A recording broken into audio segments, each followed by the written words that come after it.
Shalom, peuple de Dieu, que Dieu vous bénisse. Je suis le frère Casimir Kwasi, je suis journaliste, mais aussi promoteur de la vision Éclat des gloires. Éclat des gloires, comme vous le savez, depuis donc 2017, ce sont les awards de la musique chrétienne. Nous avons fait la première édition en 2017, la deuxième édition en 2018, et la troisième édition en 2019. Et dans la fidélité de notre Dieu, cette année 2020, nous allons faire donc la quatrième édition. Alors, Éclat des gloires n'est pas qu'un simple événement. Éclat des gloires, c'est une vision qui prend en compte différents aspects. Vous avez donc la sensibilisation, nous sensibilisons donc les chantres et les acteurs de la musique chrétienne sur la pensée de Dieu liée donc à la musique chrétienne. Nous faisons aussi la formation, mais aussi la production. Voilà, la production d'œuvres discographiques, parce qu'il faut aussi donner l'exemple en la matière. Toutes les musiques ne sont pas la gloire de notre Dieu, mais il faut produire, n'est-ce pas, ce qui glorifie le nom de notre Dieu. Alors, ce qui est marquant en ce moment, depuis 2017, c'est la grande cérémonie Éclat des gloires des awards de la musique chrétienne.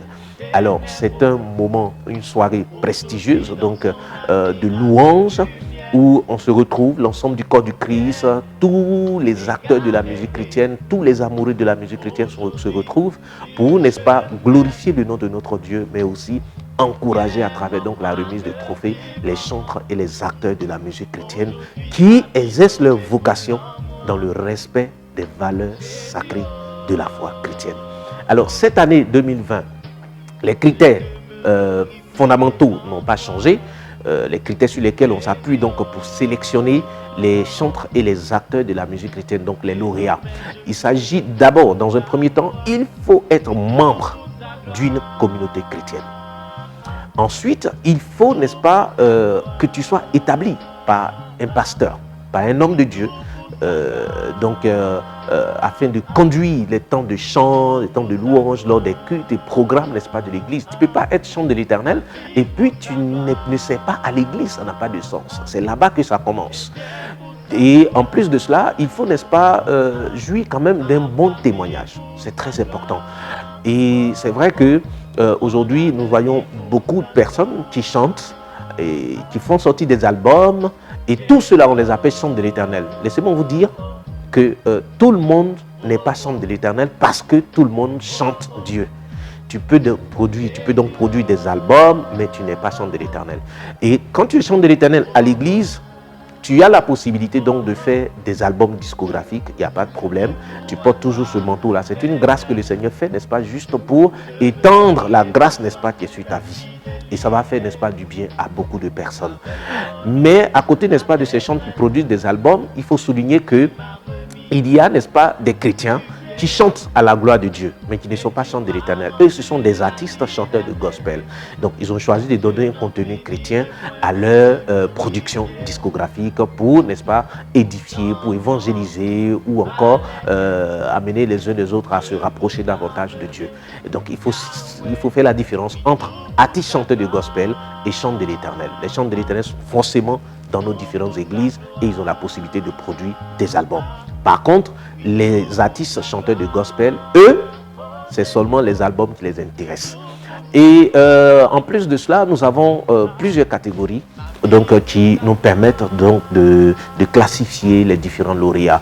Vous avez Éclat d'or, ça c'est, on va dire, le premier prix donc, qui vient pour rendre hommage à un parcours édifiant, à un témoignage, à l'ensemble des œuvres, n'est-ce pas, donc d'un chanteur de l'Éternel. Vous avez les œuvres discographiques, ceux qui produisent des œuvres discographiques. Nous essayons de travailler sur les contenus, évangélisation, édification ou encore louange d'adoration. Vous avez les exceptions. Les exceptions, c'est la révélation, c'est la relève et puis ensuite la croissance. Vous avez aussi les départements de musique. Dans nos différentes églises, il y a des départements de musique qui travaillent sérieusement. Ces départements-là gèrent donc les groupes musicaux, les chorales.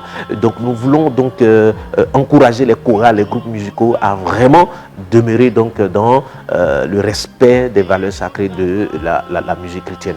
Vous avez la catégorie d'honneur. La catégorie d'honneur, ce sont les hommes de Dieu qui mettent un accent particulier sur la musique chrétienne. Il y a aussi donc toutes ces personnes, ces mécènes, n'est-ce pas, qui soutiennent la musique chrétienne. Nous voulons donc encourager toutes ces personnes à mettre la main à la pâte, n'est-ce pas, pour soutenir cette œuvre. Vous avez mission et initiative. Il y a des entreprises aujourd'hui, il y a des conseils, il y a des visions qui sont bien développées et qui mettent en valeur la musique chrétienne. Nous voulons encourager aussi toutes ces initiatives-là. Sans oublier les professionnels de la musique chrétienne, les producteurs, managers, arrangeurs, les réalisateurs vidéo, tout ce qui touche, n'est-ce pas, à la musique chrétienne, donc nous intéresse. Nous voudrions inviter toute la population ivoirienne, tout le corps de Christ, tous les amis, tous les amoureux de la musique chrétienne à se joindre à nous pour qu'ensemble nous puissions donc faire cette œuvre qui non seulement fera du bien au corps du Christ, mais aussi, n'est-ce pas, à toute l'humanité. Parce que vous êtes sans savoir qu'à travers la louange, le Seigneur opère de grands miracles. Alors, si nous laissons la louange entre les mains du diable et que le diable réussit à s'infiltrer et donc à enlever, n'est-ce pas, à la musique chrétienne ou à la louange toute sa substance chrétienne, c'est clair, toute sa substance sacrée, c'est clair que nous serons en train, n'est-ce pas, de célébrer une autre divinité que notre Dieu. Donc nous voulons vous encourager à nous aider, à nous soutenir financièrement, matériellement. Nous sommes au 08 68 28 92 ou bien 06 91 00 99.